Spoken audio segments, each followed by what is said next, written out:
آج کی ایپیسوڈ میں ایک اور بہت امپورٹنٹ میٹر، انفیکٹ میں اب انشاءاللہ I am going to mention number of things جو ہم اگنور کرتے ہیں، نگلیکٹ کرتے ہیں، جن کے کانسیپٹس ہمیں واضح نہیں ہیں، جس کی وجہ سے ہماری لائف میں بہت سے پرابلمز آتے ہیں، اسپیشلی یوتھ میں. تو انشاءاللہ تعالیٰ I am going to discuss this topic in this class. یہ ٹاپک ہے حلال اور حرام کا.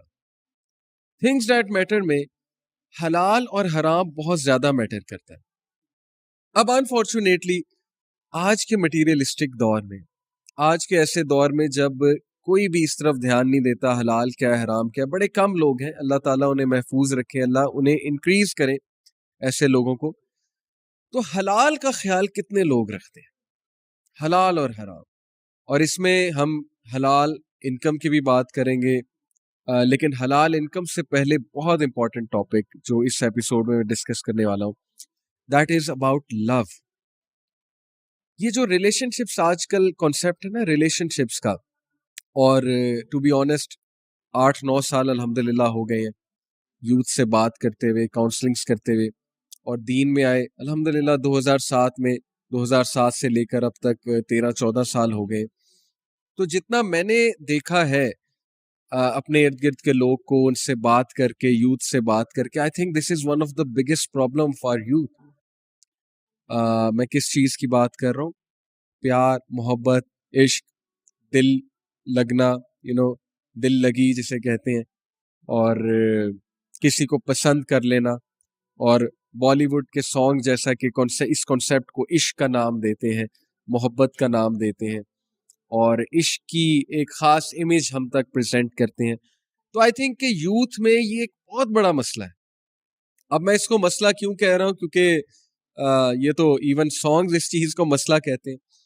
ابن القیم نے تو اس کو ایک ڈیزیز کا ہے، یہ it is one of the diseases of the hearts obviously because it makes you very uneasy. اس کی کیا ٹائپس ہیں، انسان اس طرف کیوں جاتا ہے، اس کے پیچھے کیا سائیکالوجی ہے، اسلام میں اس کا کیا سٹیٹس ہے لو بیفور میرج کا، if that is love actually. پہلی تو بات ہے کہ یہ کیسے ڈفرینشیٹ ہوگا کہ یہ لو ہے یا یہ لسٹ ہے یا یہ پیشن ہے یا یہ انٹیمیسی ہے، واٹ اٹ از، یہ کون ڈیفائن کرے گا؟ یہ بھی بڑا امپورٹنٹ کویسچن ہے. اور جب لو ہو گیا ہے کسی سے، ظاہر ہے کہ دل لگا لیا ہے کسی سے، کوئی پسند آ گیا ہے، تو پھر اس کا کیا ہے حکم اسلام کے حوالے سے، اور کس طرح سے سٹیپس لینے چاہیے اور کیا کرنا چاہیے، تفصیلی بات انشاءاللہ تعالیٰ کریں گے. And we will also discuss some disastrous consequences جو لوگ اس ڈیزیز کا شکار ہو جاتے ہیں. یہاں پہ میں ڈیزیز بیسیکلی عشق کی اس کنڈیشن کو کہہ رہا ہوں جس میں انسان بالکل کھو جاتا ہے، اپنا آپ بھی بھول جاتا ہے، اور ظاہر ہے اپنے ارد گرد کے لوگ کو بھی بھول جاتا ہے، اور اسے کچھ سمجھ نہیں آتی. آپ اس میں سینس ڈالنے کی جتنی مرضی کوشش کر دو، اس بندے میں سینس نہیں ڈال رہی ہوتی.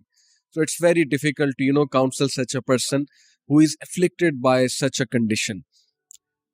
اس سے پہلے کہ میں ڈیفینیشن آف لو کی طرف آؤں، میں آپ لوگوں سے ٹائپ آف لو ڈسکس کروں، ٹائپس آف لو، میں آپ سے اسلامک کانسیپٹ ڈسکس کروں اور اس کے کچھ کیورز آپ کو بتاؤں. میں آپ کے سامنے ایک خاکہ پیش کرنا چاہتا ہوں اس وقت جو سوسائٹی میں what's going on in the society.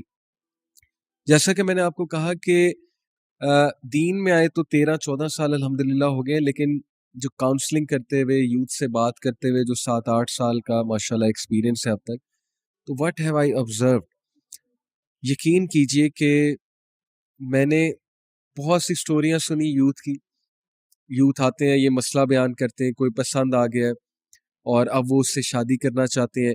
کچھ کیسز میں ایسے ہوتا ہے کہ دو لوگ آپس میں بات چیت شروع کرتے ہیں، ان کی پسند ڈیولپ ہوتی ہے، پسند بڑھتے بڑھتے فیلنگز تک جاتی ہے، ایک دوسرے سے انفیٹویشن ڈیولپ ہوتی ہے، ایک دوسرے سے وہ پیشنیٹ فیلنگز ڈیولپ ہوتی ہیں، اینڈ دین دے ڈیسائیڈ کہ we are gonna live together for the rest of our lives. لیکن کیا ہوتا ہے کہ فیملی والے نہیں مانتے. بہت سے کیسز میں یہ ہوتا ہے، یا لڑکی کے گھر والے نہیں مانتے، یا لڑکے کے گھر والے نہیں مانتے. ان کے الگ پلانز ہوتے ہیں ظاہر ہے لڑکا اور لڑکی کے لیے، ان کے